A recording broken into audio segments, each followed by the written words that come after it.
तो आज जानेंगे कि क्या होता है कि मुंह का कैंसर, जिसके बारे में आप देखते होंगे टीवी में ऐड आता है, पेपर में भी आते हैं, तंबाकू के पैकेट्स पर लिखा हुआ रहता है।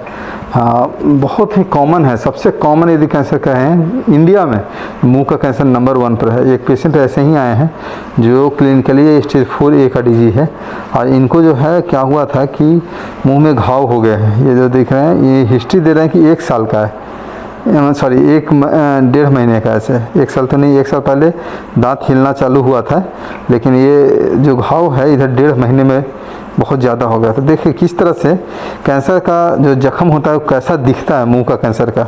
देखिए ये अल्सरो प्रोलिफरेटिव ग्रोथ है, घाव के जैसा होते हैं। प्रोलिफरेटिव मतलब नॉर्मल जो म्यूकोसा है उससे ऊपर आता है। ये इस तरह से देखिए, ये इस तरह से बाहर निकलते हैं, और ये बाहर की तरफ जैसे कॉलीफ्लावर ग्रोथ होते हैं उस तरह से, जो फूलगोभी का ग्रोथ जैसे होता है उस तरह से होता है। बीच बीच में ये देख रहे हैं स्लफ है, इन्वर्टेड मार्जिन है, स्लफ है।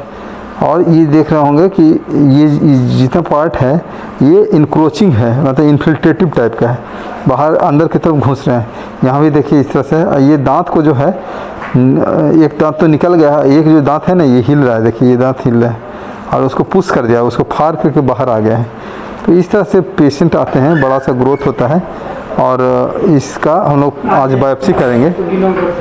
कैसे हम लोग बायोप्सी करते हैं मुंह के कैंसर में? जो हम लोग बायोप्सी करते हैं, तो देखिए ये पेशेंट को हम लोगों ने ओटी में लिया है और पेशेंट को एनेस्थेटाइज किया है। इसके अलावा हम लोग इंसिजनल बायोप्सी कैसे करते हैं, देखिए ये पेशेंट है।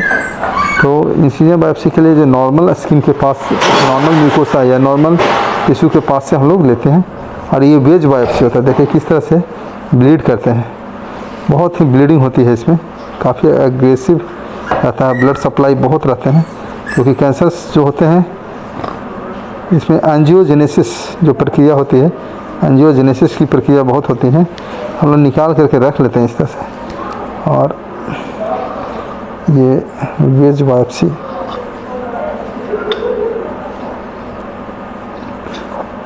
पी जाइए उसको, बस ये देखिए, ये जो टुकड़ा निकला है ये जांच में जाएगा। ये 2 टुकड़े निकले हैं, यही जो टुकड़ा है ये जांच में जाएंगे।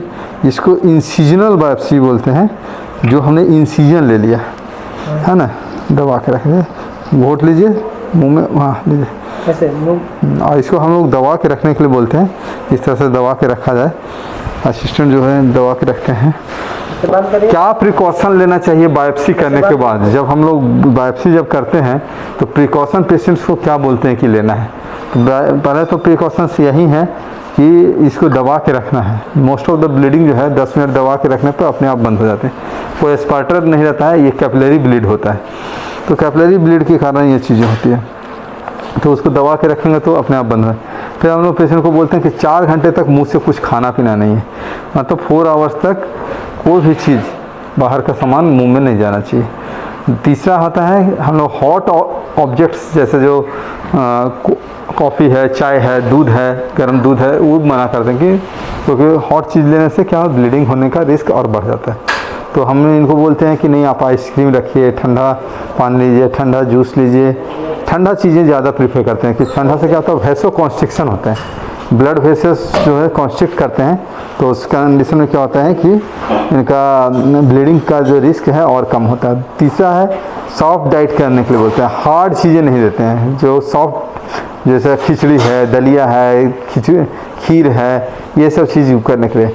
चौथी चीज़ क्या होती है कि मुंह में कुल्ला करने के लिए बीटाडीन से कुल्ला करने के लिए देते हैं। एक पेन के लिए एडवाइस करते हैं और एक एंटीबायोटिक 2 दिन के लिए ऐसे करके एडवाइस करते हैं। बायोप्सी रिपोर्ट 4 से 5 दिन के अंदर आ जाता है। रिपोर्ट स्मॉल बायोप्सी का रिपोर्ट है, वो रिपोर्ट के साथ फिर हम लोग इनका टेंटेटिव प्लान है सर्जरी का।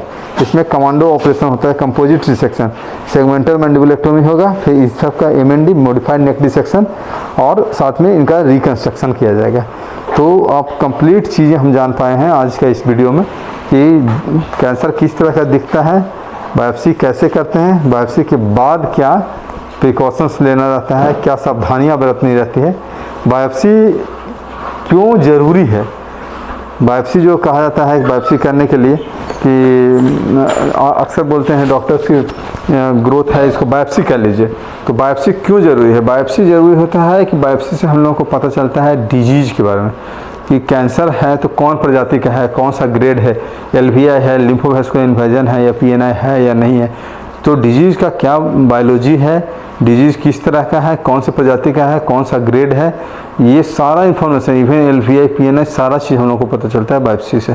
तो ये बायोप्सी बहुत तरह के होते हैं, जैसे हम लोगों ने इस केस में इंसिजनल बायोप्सी किया है, कुछ केसेस में हम लोग एक्सीजनल बायोप्सी, छोटा ग्रोथ रहता है तो एक्साइज ही पूरा कर लेते हैं। जैसे जीभ पर छोटा सा अल्सर है जो कि नॉन मैलिग्नेंट लग रहा है तो हम लोग उसको एक्साइज ही कर लेते हैं पूरा।